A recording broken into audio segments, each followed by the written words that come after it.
Okay, USA Track and Field, Ample Track and Field Sports Team. This video is for the sprinters and jumpers in particular. We just did one for sprinters, jumpers, and throwers. These are just some actual training for the sprinters and jumpers. Okay, at this late in-season phase that you're in, moving into postseason, these are some things to do that will enhance the end of season competitions.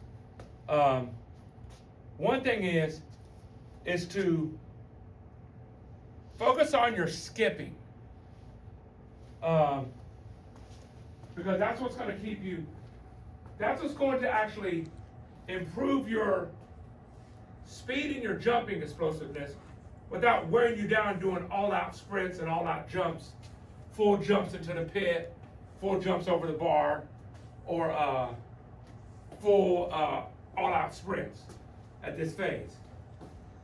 And as you know, skipping, that's just one skip, but you also can do skips where you bring your knee up higher. Then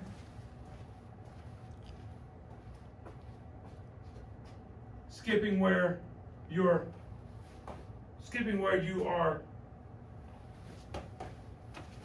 using the same leg. So do a variety of skips because it trains your body to be rhythmic and bouncy and mimic the pattern that you're going to do when you're running down a runway, when you're running up to a high jump, or you're sprinting down the track. So skips, and like those are like within 10 meters for a few sets. Keep it there because you don't want to wear yourself out at this time of the season. The other drill to do on race day, in your training before race day, and you can do this indoor at any time, is train your arm swings. So you want to get down on one knee, bring that heel up a little bit so you just get used to like how it is in the blocks, always keeping that foot in a more of a spring position. And you want to mimic going from your head down and coming up straight. So you want to start down just like on a sprint, and you start moving your arms until you're straight up like that. You're mimicking keeping your head down. So like, how long do you keep your head down? So keep my head down.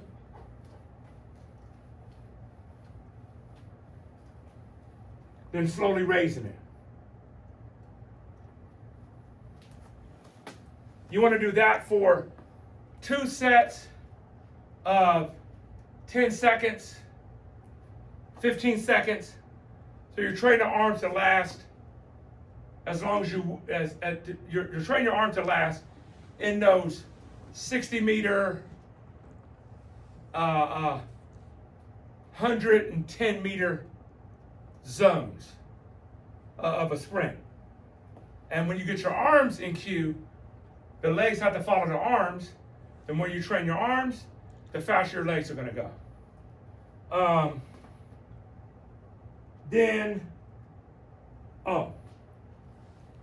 Now this is a very important thing for the stride. In your stride, I see a lot of people still, they're lifting their knee up, but it's too far out.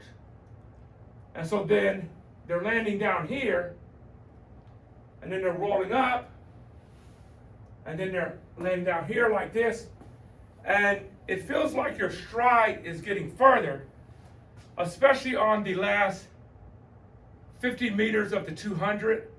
When you get tired, people start reaching and thinking like, and they start doing this because you're getting tired, so you start to pound less, you start to reach more. When you have the state of discipline with pounding and not reaching, well, the cue on that is, if you tell yourself to lift your knee, what happens is, when you tell yourself to lift your knee, your heel comes up like this, because you're lifting your knee. Then when it goes down like this. If you tell yourself to lift your heel, your brain just goes like this, or just lifting your heel. Then when it comes back down, it strikes down under your hip. So, cue yourself to lift the heel. Especially, like I said, when you get tired, on that last 50 meters or so of the 200, you go, lift the heel, lift the heel.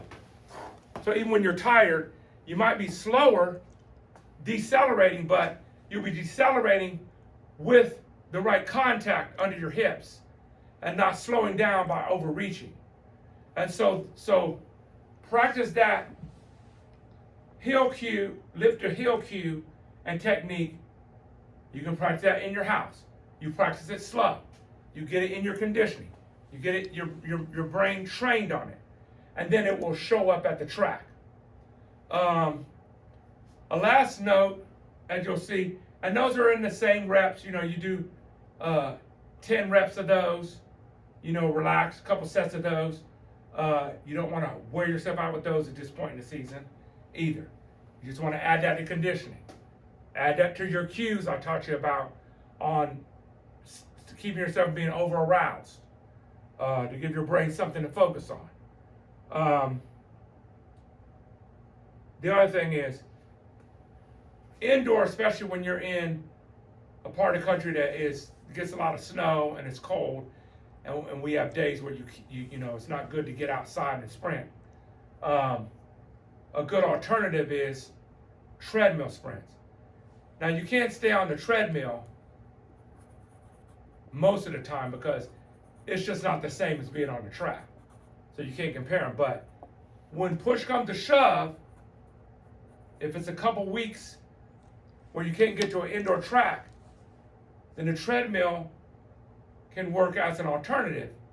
But you can't, just like you can't go to the track and just sprint, always time everything, so you know what percent are you going. You're not just saying, I sprinted today. You have to know, what's my time? Then you track your times. You track your jumps. On the treadmill, you have to know, how fast am I going? 15 miles an hour on the treadmill is equivalent to about a 9-second 60 meter. So if you get on a treadmill for 9 seconds straight, you're running about a 9-second 60 meter. If you get on at 16.5 miles an hour, you're getting around an 8-second 60 meter. A lot of treadmills tap out at 15 miles an hour, but some go faster. If you can find a treadmill that goes up to 20, and you get on there and you go for 7.5 seconds at 18 miles an hour, you're going to start running in those 7 seconds for 60, if that's what speed you're at. So you want to make sure that the miles per hour on the treadmill is training you at or close to what your max speed is, so you get that benefit out of it. Also, let's say the treadmill only goes up to 15 miles an hour, so the max you're going to get is like a 9-second 60. Well, incline it a little bit so you get the effect of increasing your speed. If you run under 8 or you run in low 8s, because you incline it, you'll get more speed work out of it, because the incline is going to make it a little bit more intense. If it's at 13.5 miles an hour, that's about a 10-second flat 60 meter at 13.5 miles an hour. So those are the ranges. And if you contact me and you have a specific time, I can figure that out. But it's just letting you know, miles per hour on a treadmill have to equal a specific sprint time you're doing. And so if you want to run train for the 200 on a treadmill, where you're gonna have to run, let's say you're used to running a 29-second 200, well, you want to run for 29 seconds on a treadmill. You want to make sure you're running at the pace of 29 seconds on the track. So that will probably be keeping it at 15 miles an hour for 29 seconds, like that. That's how you convert it for the treadmill and get a maximum benefit out of sprinting on the treadmill when you don't have access to a track outdoors or indoors. And so those are some good things for sprinters and jumpers. And until next time, use these exercises.